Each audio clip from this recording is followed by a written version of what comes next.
Hello friends, today we discuss about singular points. First the definition. A point at which the function f of z is not analytic is known as a singular point or singularity of the function. कोई function है f of z मान लो as for example 1/z-4. So here not analytic word use हुआ है. जिस point पे function not analytic है वो पॉइंट आपका होगा singular point. Not analytic means function define नहीं है, मीन्स जो पॉइंट पे फंक्शन डिफाइन नहीं है मीन्स डिफरेंशिएबल नहीं है. सो ऐसा पॉइंट यहाँ पे क्या मिलेगा, तो डिनोमिनेटर में जो पार्ट है वो जीरो बना दो तो इट मीन्स यहाँ पे जो फंक्शन होगा वो नॉट डिफाइन हो जाएगा. Not define means not differentiable and not analytic. So here z-4, it means z-4 equal to 0, so we get z equal to 4. ये फंक्शन में आप z equal to 4 रखने जाओगे तो 1/0. सो 1/0 means infinite. It means function की कोई value नहीं मिल रही एट z.4 पे. सो हम बोल सकते हैं here f of z is not analytic at a point z equal to 4. So it means z equal to 4 is a singular point. ठीक है, एक और एग्जांपल देखिए. So f of z equal to z upon z plus 1. So यार z plus 1 equal to 0, therefore z equal to -1. अगर आप function में Z equal to -1 रखोगे तो -1 upon -1 plus 1 means denominator 0 means infinite answer मिलेगा. So यहाँ पे आप बोल सकते हो z equal to -1 is a singular point. Otherwise f of z is not analytic at point z equal to -1. So I hope definition आपको समझ में आ गई होगी. So types of singularities. There first is isolated singularity. So isolated singular point की definition देखें तो ए singular point z equal to a is known as isolated singularity if there is no other singularity within a small circle surrounding the point z equal to a. Otherwise it is called a non isolated singularity. As for example f of z equal to z² upon z-2. तो यहाँ पे singular point क्या हुआ, z equal to 2. उसके अलावा यहाँ पे एक भी ऐसा पॉइंट नहीं है या उसके सराउंडिंग, तो उसे हम बोलेंगे isolated singular point, otherwise isolated singularity. दूसरा एग्जांपल ले हम. So f of z equal to z³ upon z-6. So z equal to +6 is isolated singular point, otherwise isolated singularity बोल सकते हो आप. सेकंड टाइप है रिमूवेबल सिंगुलरिटी. तो an isolated singular point z equal to a is known as a removable singularity if limit z tends to a f of z exist. पहले तो isolated singular point होना चाहिए. वो removable singularity तब होगा जब limit apply करोगे z tends to a f of z, अगर उसकी कुछ वैल्यू फिक्स मीन्स एग्जिस्ट हो रहा है तो हम बोलेंगे removable singularity. Otherwise there is no negative power terms of z-a in Laurent series of f of z. That is bn equal to 0. Laurent series में जो bn वाला पार्ट है वो 0 होना चाहिए. As for example, f of z equal to sin z upon z. So here f of z is not analytic at a point z equal to 0, क्योंकि denominator में z है. अगर z की जगह 0 होगी तो वो क्या होगा, सिंगुलर पॉइंट होगा. उसके अलावा आसपास कोई ऐसा कोई पॉइंट नहीं है तो हम उसे बोलेंगे आइसोलेटेड सिंगुलरिटी. अब आइसोलेटेड सिंगुलरिटी रिमूवेबल है या नहीं वो चेक करने के लिए क्या करेंगे, limit z tends to a, लेकिन a की वैल्यू क्या लेंगे हम, 0. So here limit z tends to 0 sine z upon z, वो हमें पता है sine z upon z limit z tends to 0 तो आंसर 1 आएगा. सो यहाँ पे 1 आंसर मिल रहा है मीन्स एग्जिस्ट हो रहा है. So it means f of z has a removable singularity at z equal to 0. Type 3 essential singularity. A singular point z equal to a is known as essential singularity if the number of negative power terms of z minus a in Lorentz series is infinite। तो Lawrence series होती है उसमें जो denominator में जो part आ रहा है otherwise negative part वो उसके कितने टर्म होंगे इनफाइनाइट में नहीं, तो उसे बोलेंगे essential singularity. As for example f of z equal to e to power 1/z-2 is a exponential function. So exponential function जो है उसकी जो सीरीज फॉर्म है तो वो क्या है 1 + 1/z-2 + 1/2 factorial 1/z-2 whole square plus 1/3 factorial into 1/z-2 whole cube plus 2 so on infinite term में। देखो यहाँ पे डिनोमिनेटर में z-2 whole square z-2 whole cube raise to 4 power up to so on आगे।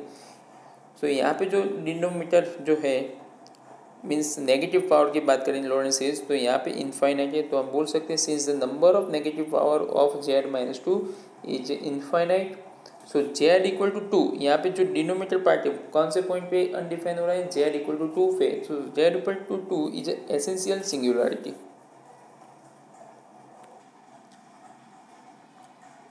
Pole of order m, so an isolated singularity at z equal to a is known as a pole of order m if in the Lorentz series all the negative power of z minus a after mth power are 0, otherwise highest power of 1/z minus a is a pole of order m।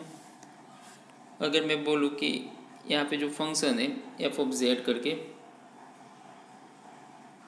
1/z minus 6 raise to 7 power है मान लो, तो यहाँ पे z equal to 2 sorry z equal to 6 is a singular point और isolated singular point है, उसकी जो maximum power होगी वो इसका पोल होगा। तो यहाँ पे पावर कितनी है 7 पावर है, तो m की जो वैल्यू क्या हुई 7, सो यहाँ पे पोल ऑफ ऑर्डर 7 होगा।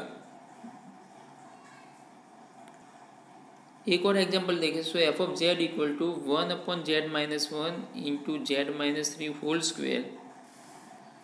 सो यहाँ पे दो सिंगुलर पॉइंट मिलेंगे आपको, एक होगा z-1 इक्वल टू 0 के हिसाब से और जो सेकंड होगा वो z-3 इक्वल टू 0 के हिसाब से। z-1 equal to 0 means z equal to 1 आएगा और यहाँ पे z इक्वल टू 3 होगा। z-1 की पावर कितनी है 1 है, so z equal to 1 is a pole of order 1 और z-3 की पावर कितनी है 2 पावर है यहाँ पे, so z equal to 3 is a pole of order 2। Note करके यहाँ पे लिखा है a pole of order 1 is known as a simple pole. अगर जिस जो पॉइंट है सिंगुलर पॉइंट उसका पोल ऑर्डर 1 है तो उसे हम बोलेंगे सिंपल पोल भी बोल सकते हैं। Meromorphic function, a function f of z which is analytic everywhere in the finite plane except at a finite number of poles is called a meromorphic function। जो पोल होते हैं उसके अलावा बाकी सभी जगह फंक्शन क्या होगा एनालिटिक होगा, so it is known as a meromorphic function। Example number 1, define the singular point of the function and state whether the function f of z is analytic। Check करते हैं, first find out singular point. So singular point find करने के लिए हमें क्या करना है, जो डिनोमिनेटर जो पार्ट है उसे 0 के साथ कंपेयर करेंगे। सो मीन्स पहले डेफिनेशन हमें पता है सिंगुलर पॉइंट की, तो define the singular point. So a point at which the function f of z is not analytic is known as a singular point और a singularity of the function. अब check करते हैं function जो denominator part है, जहाँ पे denominator part 0 होता है वहाँ पे फंक्शन नॉट एनालिटिक होगा और उसके अलावा बाकी सभी जगह क्या होगा analytic. So f of z is analytic everywhere except the point given by denominator part equal to 0 compare करो। So z plus 2 into z square plus 2z plus 2 equal to 0, उसके साथ कंपेयर करके दो टर्म मिलेंगे, एक होगा z plus 2 equal to 0 और दूसरा होगा z square plus 2z plus 2 equal to 0। z plus 2 equal to 0 means z equal to -2 होगा। अब हमें पता है क्वाड्रेटिक इक्वेशन है, उसे सॉल्व करने के लिए मेथड हमारे पास थी -b प्लस और minus square root b² -4ac divide by 2 है। तो ए की वैल्यू जो यहाँ पे है वो 1 है, बी की वैल्यू 2 है और सी की वैल्यू 2 है। सो यहाँ पे वैल्यू सब्स्टिट्यूट करेंगे हम। सो -2 प्लस और minus square root 4 - 8 divide by 2। आगे सिंप्लीफाई करें तो -4 प्लस और माइनस स्क्वायर रूट -4। तो यहाँ पे जो है स्क्वायर रूट में वो हम ऐसे लिख सकते हैं, square root of -4, but square root of -4 means 2y। वो क्या लिख सकते हैं हम, 2y। आगे हमने कॉम्प्लेक्स नंबर में देखा था। सो यहाँ पे हम देख सकते हैं -2 प्लस और माइनस 2y अपॉन 2 को दोनों से सेपरेट करेंगे। सो आंसर हमें मिलेगा -1 प्लस और माइनस i। सो यहाँ पे z equal to -2 is a singular point, और यहाँ पे एक पॉइंट है -1 प्लस i और दूसरा पॉइंट है -1 माइनस i। सो ये 3 पॉइंट के अलावा जो फंक्शन है वो क्या है, analytic everywhere. So z is analytic everywhere except z equal to -2 and z equal to -1 plus और माइनस i। आई होप ये एग्जाम्पल आपको समझ में आया होगा। Example number 2, identify the type of singularity of the function f of z equal to e⁻1 upon z - 1। सो सबसे पहले सीरीज के फॉर्म में करूँ कि एक्सपोनेंशियल फॉर्म में। So f of z equal to e⁻1 upon z - 1। Exponential form ऐसा होगा 1 plus 1 upon z - 1 plus 1 upon 2 factorial z - 1 whole square plus 1 upon 3 factorial z - 1 whole cube plus up to so on लिख सकते हैं। तो यहाँ पे जो number of term जो है वो क्या है, इनफाइनाइट है। हमने आगे बात की थी, इनफाइनाइट जब टर्म होते हैं तो उसे बोलेंगे एसेंशियल सिंगुलरिटी। और z इक्वल टू यहाँ पे क्या पॉइंट होगा, z -1 है तो यहाँ पे पॉइंट मिलेगा z equal to 1। So since the number of term of the negative power of z - 1 are infinite, hence z equal to 1 is the essential singularity. Number 3, classify the pole of z equal to 1 upon z square minus z raised to 6. Number of poles find करने हैं आपको। सो poles find करने के लिए क्या करना है, denominator equal to 0 compare करना है। The poles are given by, जो डिनोमीटर में यहाँ पे जेड स्क्वायर कॉमन लिया है, सो जो हमें पार्ट मिल रहा है वो z square into 1 minus z is to 4, उसको 0 के साथ कंपेयर करेंगे। So z square equal to 0 और 1 माइनस जेड इज टू 4 है, उसे हम ए स्क्वायर माइनस बी स्क्वायर के फॉर्मूला से सेपरेट करें तो 1 plus z square into 1 minus z square होगा। सो यहाँ पे एक तो 3 टर्म आ रहे हैं, एक है z square equal to 0, second जो पार्ट है 1 plus z square equal to 0, और जो थर्ड पार्ट है वो क्या है 1 minus z square equal to 0। Z square equal to 0 से तो जेड इक्वल टू 0 0 दो बार वैल्यू मिल सकती है। 1 प्लस जेड स्क्वायर है तो 1 प्लस जेड स्क्वायर को हम जेड स्क्वायर इक्वल टू -1 लिख सकते हैं। Z square equal to minus means z equal to square root -1 की वैल्यू आई है तो प्लस और माइनस आई लिख सकते हैं हम। और जेड स्क्वायर -1 है तो जेड स्क्वायर इक्वल टू 1 होगा। Z square equal to 1 means z equal to plus और -1। सो यहाँ पे जो वैल्यू मिल रही है जेड इक्वल टू 0 0 दो बार, फिर प्लस और -1 और प्लस और minus i. So z equal to 0 की 2 पावर है, जो 0 पॉइंट है उसके, तो z equal to 0 is a pole of order 2, और बाकी +1 है -1 है प्लस आई है माइनस आई है, तो सभी का पोल क्या है, ऑर्डर 1 है। अदरवाइज आप सिंपल पोल भी बोल सकते हो।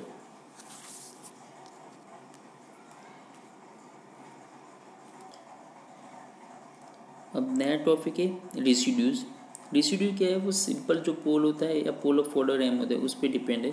सो the definition, this coefficient of 1 upon z minus a in the Laurent series expansion of f of z is known as a residue of f of z at z equal to a। तो जहाँ पे 1 upon z minus a होता है Laurent series में, उसका जो coefficient होगा वो आपका क्या होगा, residue of f of z। हमें डीप में नहीं जा रहे हैं। इवेल्यूशन ऑफ रेसिड्यूज हमें फाइंड करना है, तो कैसे फाइंड करेंगे, दो टाइप के रेसिड्यू होंगे, एक सिंपल पोल पे डिपेंड होगा और दूसरा होगा पोल ऑफ ऑर्डर m। तो residue at a simple pole, otherwise residue at a pole of order 1। So f of z as a simple pole at z equal to a, मान लो f of z जो है उसका simple pole at z equal to a, then residue of f of z comma z equal to a equal to limit z tends to a into z minus a into f of z, ये formula हो गया। अगर आपको residue find करना है eight a simple पोल तो आप formula use कर सकते हो, limit z tends to a z minus a into f of z. और दूसरी फॉर्मूला है residue at a pole of order m, it means if f of z is a pole of order m at z equal to a, then the formula is, जो बोल सकते हो आप, residue of f of z at z equal to a equal to 1/m minus 1 factorial limit z tends to a bracket d raise to m minus 1 upon d z raise to m minus 1 into z minus a raise to m into f of z. ये formula आगे pole of order m. हम example देखेंगे तो आपको अच्छी तरह समझ में आएगी। सो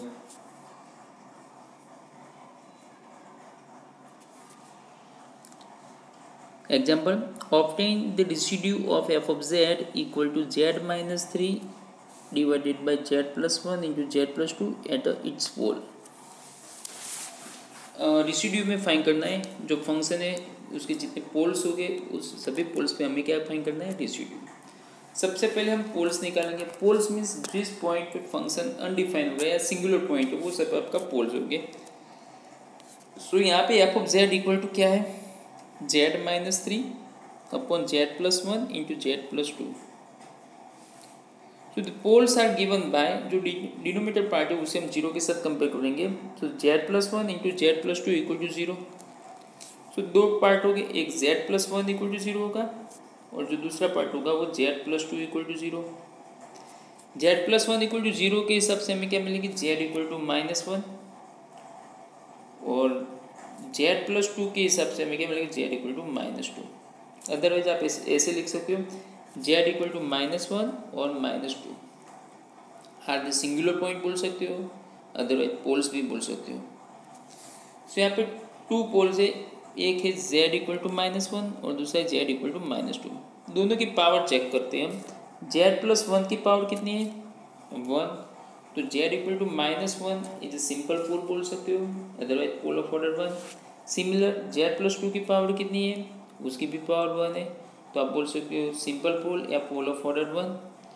सो यहाँ पे 2 पॉइंट्स है, एक z equal to minus 1 is a simple pole. So z equal to minus 1 के लिए जो फॉर्मूला है हमारे पास, वहाँ पे एक ही जगह हम क्या रखेंगे, 1। सिंपल पोल की जो फॉर्मूला है, residue of f of z at z equal to a means minus 1 equal to limit z tends to a, लेकिन ए की जगह क्या हो गया, माइनस 1 हो गया, Z plus 1 into f of z. Z plus 1 means Z minus जो है पॉइंट आपका। सो यहाँ पे जो फॉर्मूला मैं बताऊँ आपको, तो देखो ये फॉर्मूला यूज कीजिए, Z minus a into f of Z, ठीक है। तो ए की वैल्यू हमें क्या मिल रही है, माइनस 1, तो माइनस माइनस क्या हो जाएगा, प्लस। सो यहाँ पे हम लिख सकते हैं Z plus 1 into f of Z. आगे हम सिंप्लीफाई करने जाए, सो यहाँ पे एफ ऑफ जेड की जो वैल्यू है वो क्या है, जेड माइनस 3, ये वैल्यू है यहाँ पे। तो हम यहाँ पे लिखेंगे तो z minus 3 upon z plus 1 into z plus 2। So यहाँ पे जेड प्लस 1 कट हो जाएगा, बचेगा z minus 3 upon z plus 2। तो finally we write down limit z tends to minus 1 z minus 3 upon z plus 2। अब हम यहाँ पे जेड इक्वल टू माइनस 1 रखेंगे, जहाँ पे दिख रहा है वहाँ पे। So minus 1 minus 3 upon minus 1 plus 2। So minus 1 minus 3 means minus 4 upon minus 1 plus 2 means plus 1। So answer is minus 4। So residue of f of z at z equal to minus 1 is minus 4। अब second जो पोल है उस पर find कर रहे हैं, तो residue of f of z at a point z equal to minus 2, वो भी सिंपल पोल है। सो हम ऐसे लिख सकते हैं residue of f of z z equal to minus 2। So ये limit z tends to minus 2, z minus है लेकिन माइनस 2 तो प्लस हो जाएगा। So z plus 2 into f of z, f of z की वैल्यू लिखोगे तो जेड प्लस टू कट हो जाएगा, सिर्फ बचेगा z minus 3 upon z plus 1। यहाँ पे जेड की जगह माइनस 2 रखेंगे। So minus 2 minus 3 upon minus 2 plus 1, minus 2 minus 3 means minus 5, minus 2 plus 1 means minus 1, minus minus plus. So answer is 5। I hope ये एग्जाम्पल भी आपको समझ में आया होगा। एग्जाम्पल नंबर 4 आप ट्राई करना घर पे। अदरवाइज हम नेक्स्ट लेक्चर में देख सकते हैं। आज का लेक्चर हम यहाँ पे स्टॉप कर रहे हैं। धन्यवाद।